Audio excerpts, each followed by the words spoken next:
all-important press briefing with all sense of responsibility and a duty to the collective safety and well-being of our country's ethnic nationalities, which is today being threatened by developments in several parts of the country.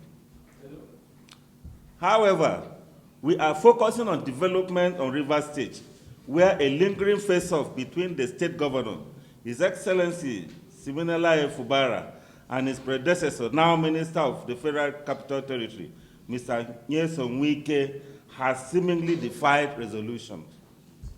The unsavory loggerheads between the duo threaten not just the peace of the Rivers State, but also that of the entire country. Hence, our intervention to sue for peace in the matter.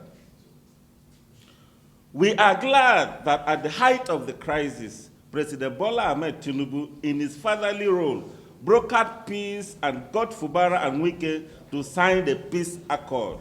That accord provided that, number one, all matters instituted in the courts by the governor of Rivers State, Sir Fubara, and his team in respect of the political crisis in Rivers State shall be immediately withdrawn.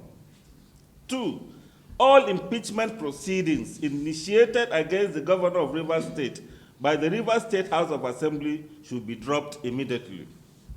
Three, the leadership of the Rivers State House of Assembly, as led by the Right Honorable Martin Amewule, shall be recognized alongside the 27 members who resigned from the PDP. Four, the remuneration and benefits of all members of the Rivers State House of Assembly and their staff must be reinstated immediately, and the governor of Rivers State shall henceforth not interfere with the full funding of the Rivers State House of Assembly.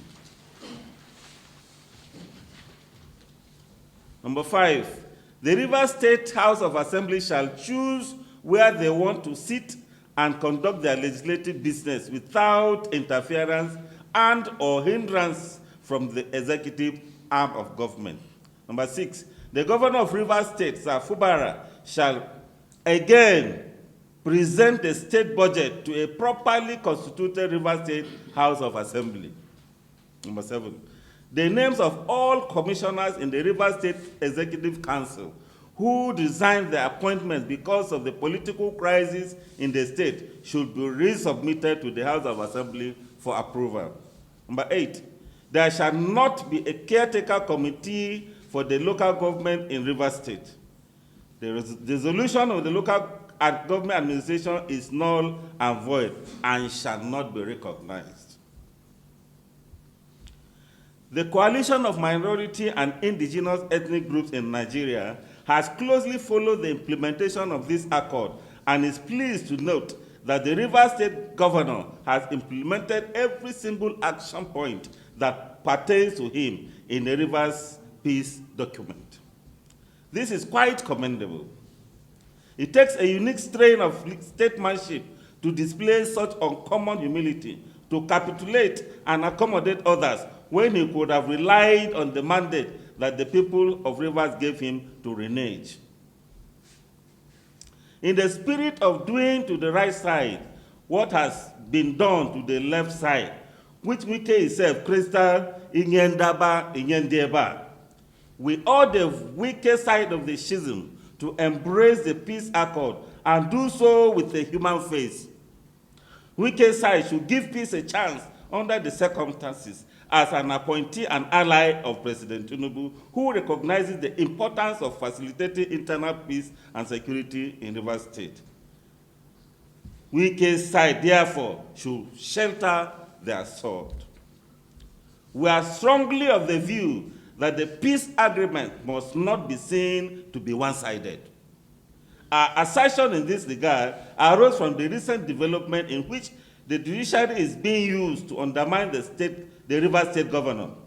This is particularly so in the case of the use of the judiciary by some highly placed individuals to humiliate those who are seen to be loyal to Governor Fubara.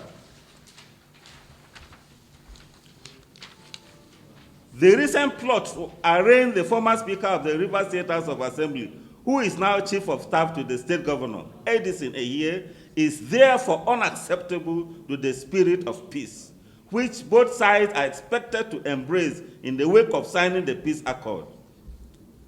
Our coalition is therefore calling on the federal government and its agencies to, in the spirit of peace of the peace accord, withdraw all the charges against Edison Ehie and all other loyalists of Governor Fubara. Peace cannot be a one-sided affair.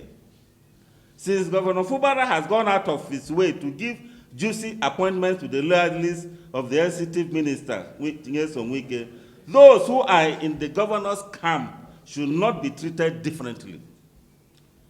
Hounding them with the judiciary of federal institutions will only cause fresh provocations that make a mockery of the efforts that President Tinubu has put into restoring peace to that part of the country.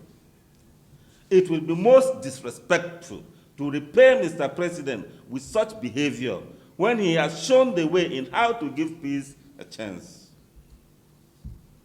Our coalition consequently frowns at attempts to use the judiciary or agencies of the federal government to witch hunt officials of the Rivers State government beyond negating the peace accord. It also signposts a threat to the autonomy of the nation's federation states. We want Mr. Wike to take special note that his calm stance on remaining belligerent has implications for the relationship between the states and the federal government. Today, he enjoys the federal government might, but tomorrow, the shoe may be on the other foot. We hereby appeal to Governor Fubara and his camp to continue to abide by the terms of the accord in the belief that the weakest camp will come around. The country cannot afford a meltdown in Rivers State now and at any other time. Thank you for coming, and God bless you. Thanks for checking out SYMFONI on YouTube. Please be sure to subscribe and like our videos for updates.